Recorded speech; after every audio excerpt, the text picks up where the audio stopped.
So, have you ever sat down in a quiet room and realized your mind is still full of noise? That's what we're fixing today.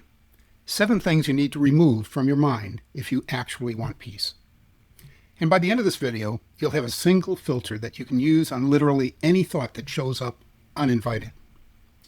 Real quick now, peace doesn't mean a silent mind. Thoughts are still going to show up. The goal isn't to stop every thought. It's to stop giving every thought your full attention. If you're getting something out of this already, gently tap the like button. But let's get into it right now. All right, first up, we've got opinions from people who don't actually know you. And I know what you're thinking, but they might be right. Well, sometimes they are. Now, a good friend pointing out something, that's useful. But most opinions floating around in your head all day aren't coming from people qualified to guide your character. They're coming from people speaking from jealousy, from a bad mood, or from only knowing half the story. Many years ago, I started a business, a printing company. I announced it to a group of friends at a party, and I was happy to receive their positive reactions. But later on the way home, my wife told me of a comment made by one of them. He simply said, "Well, I hope he's this happy when his shop fails in a year." Now, he was a good friend. He did not mean it maliciously, and statistics were on his side. Most businesses do close in their first year. But he didn't have enough information about my business. In any event, that comment stayed with me for the next few years. Sometimes it even got in the way of my decision-making. Before you let a comment take up rent-free space in your head, ask one question. Would I actually go to this person for wisdom? If the answer is no, you don't owe their opinion a permanent room in your mind. Keep what's useful. Let the rest pass through. Next up are conversations that aren't yours. This is the gossip trap. Someone brings up a person who isn't in the room, guesses at their motives, and suddenly you're carrying an opinion about a situation you barely understand. It feels like connection in the moment, but it usually leaves your mind heavier afterward. So ask yourself 2 questions next time it happens. Is this actually helping anyone? And second, would I say this if the person were sitting right here? If not, you can just say something like, "I don't really know enough to make a judgment here," and then change the subject. That's not rude. That's just protecting your headspace. All right, the third one is constant notifications. Every buzz doesn't need an answer in the next 10 seconds. And we all carry that around on us all the time. If your phone interrupts you every few minutes, your mind never actually settles. You might be physically in the room, but part of you is always waiting for the next sound.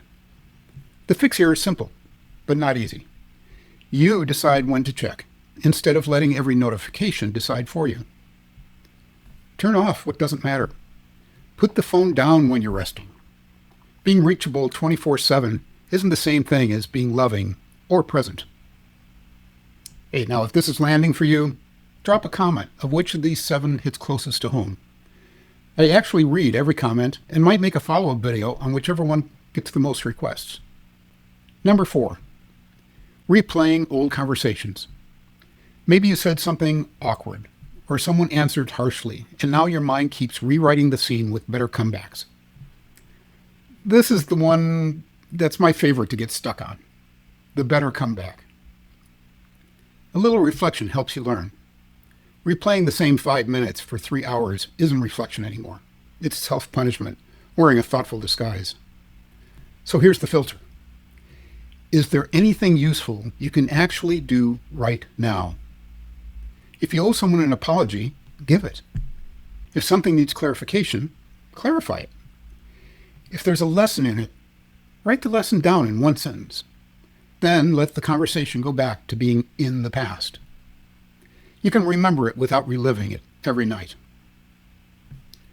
A little confession here. On my 5th birthday, now how's that for holding on to an awkward conversation for a long time? Anyway, one of my mother's friends sent a plate of chocolate chip cookies for my party. They were, and still are, my favorite. Later that day, when I returned the empty plate, I wanted to thank her and compliment her on how good the cookies were. So I said, I, I still find this hard to say out loud. All I can say is that I was 5. Anyway, I said, "Thank you for the cookies. They were really good. The only problem was that they were gone so fast." I thought that was a compliment on how popular they were, but I could see on her face that it didn't quite land that way. I told my mom, and she explained to me that the woman would hear that I was criticizing that she didn't make enough. Even at 5, I was horrified. I went back and apologized, and she was very gracious. I still think about that occasionally, but since I did set it right with an apology, I can at least smile at what a goofball I was. Next up is comparison. And this one's sneaky because it feels productive. You see someone's success, their confidence, their relationship, their house. Comparison. But you're only seeing a small window, and you're comparing that window to everything you know about your own struggles. That's not a fair contest, and it was never meant to be one. Instead of asking why you're not where they are, ask what's one thing you can actually practice today. More patience, more discipline, more honesty. Someone else doing well doesn't make your life worth less. Their light doesn't dim yours. Be sure to check the description and pinned comment below for helpful resources on this topic if you want to go deeper on any of this. All right now, number 6, tomorrow's imagined problems. Your mind is incredibly creative, and it will happily generate 10 different ways tomorrow could go wrong before you've even had breakfast. But there's a real difference between preparing for a problem and suffering through one that hasn't happened yet. The filter's the same one you've been using all video. Is there something useful you can do today? If yes, then pack the bag, send the email, make the plan, ask for help. If there's genuinely nothing to do yet, bring yourself back to the right now. You don't have to pay today for a bill that may never come due. And now this 7th thing, to remove over-explaining yourself to someone who has already decided to misunderstand you. Explanation is great when it actually helps. When you make a mistake, when someone's genuinely confused, when a relationship matters and needs clarity. But sometimes the other person isn't looking for understanding. They're looking for control, and more words just hand them more material to argue with you. You're allowed to say, "I've explained my decision. I understand you disagree. My answer is still no." And just stop there. A boundary doesn't need someone else's approval to be valid. And if you know someone who needs to hear that boundaries don't require a courtroom case, share this video with them. They might thank you later. Okay, quick experiment before we wrap it up. Grab a piece of paper right now, or just picture it in your head and write, "My attention is mine to guide." Now, list 3 things that have been sitting in your mind today. Maybe a person, a conversation, notification, comparison, a problem that hasn't even happened yet. Pick the first one you wrote down. Ask, is this useful, necessary, or just loud? If it's useful, take one action, even a small action. If it's necessary, give it a specific time later on. Then move on to whatever else is in front of you right now.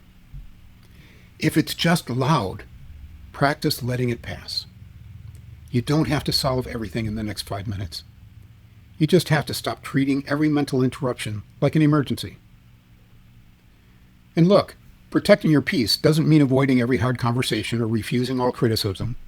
Growth is still going to be uncomfortable sometimes. Peace is not the absence of discomfort. It's knowing discomfort doesn't get to run your entire day. The real question isn't, how do I make the world quiet? It's what actually deserves my attention. Ask that question enough times and it starts changing how you show up in your relationship, your work, basically everything. If you want to go deeper on staying free from the need for constant approval, which honestly might be the hardest one on this whole list, I made a video on that exact topic. It's the 5th one in this Stoic Protocol series. And remember, in all things and at all times, be a philosopher.